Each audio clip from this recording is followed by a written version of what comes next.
好，大家好，今次咧想講一講呢個 NAN 10月份嘅 live stream 裏邊嘅第一部分product update。咁今次 product update 咧就揾咗 David 嚟咧講一講即將會推出嘅啦，或者已經推出咗啦，或者將嚟緊比較耐少少時間會推出嘅一啲新嘅 update。咁我都係第一次睇呢啲 live stream 嘅 NAN 嘅 live stream。咁都覺得 NAN 咧真係進步得好快，好多新嘅update 新嘅功能會出嚟。咁喺呢度就同大家分享下啦，因為大家可能未必有咁多時間去慢慢睇晒成個鐘嘅一個 live stream 啊，咁所以嗰度咧就快速咁樣總結下佢裏邊有幾個重要嘅 update。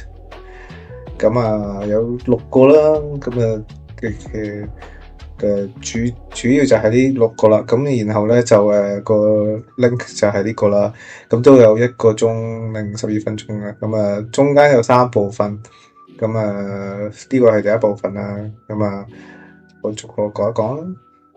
第一個咧就係講緊 community look 嘅 verification 啦，咁佢哋都做得好快，由開頭500幾個 submission 咧，就有170幾個 approve 咗啦。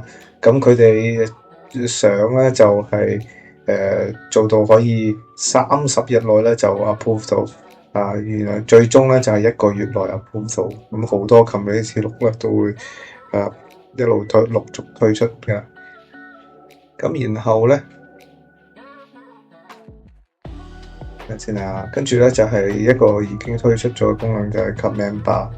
只要撳翻Ctrl K 啊，或者 Command K 咧，就可以彈咗一個咁嘅 Command Bar。咁然後咧就可以上面做好多唔同功能啦，可以 search 個 look 啦，save 咗個 workflow 啦，或者做好多其他嘢，咁就會好方便。咁我都試過，都好似幾得意㗎。但係我就唔係好習慣用個 Command K， 可能要過咗一段時間熟咗先至可以。咁如果想用咧，就係upgrade 去到呢個最新嘅版本就得啦。好，咁跟住下一個咧就係 OpenAI 嘅 Response API 嘅 support 啦。咁呢個我都明啲唔明啲啦，但係咧最主要咧就係佢可以 save 到個 conversation 啦。咁攞咗個 conversation ID， 然後之後就可以 refer 翻去嗰個 conversation 嗰度啦。咁亦都增加咗嗰個 generate video 嘅功能啦。咁可以 support 到 Sora 2添。但係我咧試過咧，要嗰個，因為而家 Sora 2咧仲啱啱推出啦，都有限制嘅。咁所以佢用呢個 note 嘅時候咧，要嗰個 organization 係註冊咗喺 OpenAI 嗰度先可以用到。如果唔係咧，一 call 嗰陣就會有 error。好，咁然後繼續咧就係呢個 Guardrail Note。呢個咧我就最中意啦，因為咧之前我喺舊公司咧做呢啲 AI project 嘅時候咧，就發覺咧其實起嗰個 AI app 咧就唔係最難咧就係過呢啲 governance、compliance、data security、info security 嘅關，非常之多嘢做。咁其中佢哋最關心就係呢啲 guardrail 啦，即係譬如有冇 PII 啦，即係好似呢個咁。咁如果佢哋有個咁樣嘅 look 咧，就非常之好啦。佢呢個 look 咧就可以幫你remove sensitive information， 咁幾好喎。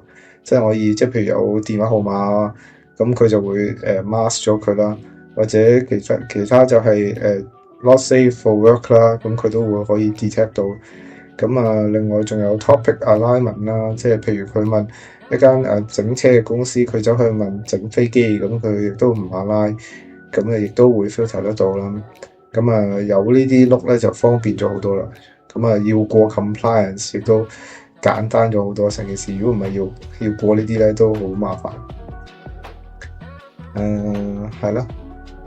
好，咁跟住下一個咧就係NPC 嘅 enhancement。NPC 即係 model content protocol 啦，咁樣一個 protocol 啦。咁佢而家就 support OAuth 啦，同埋 stand-alone 嘅 NPC kind look，即係好似呢個幾個咁啦。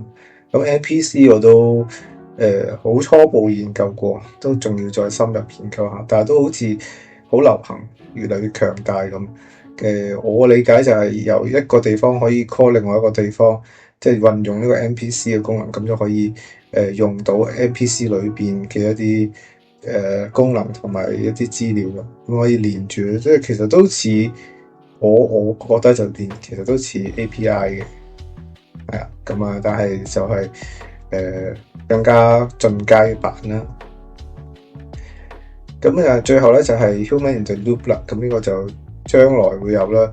就係咧而家其實 AI 咧都未必係咁完全可靠，亦都有啲問題係真係要有人，譬如 compliance 或者呢個嗰啲咧，都真係要有個人咧去喺中間把關嘅。咁呢個就非常之好嘅功能咧，就係當個 workflow 中間咧可以加一個需要個人去 approve 或者俾意見 approve reject 或者 edit 嘅一個功能。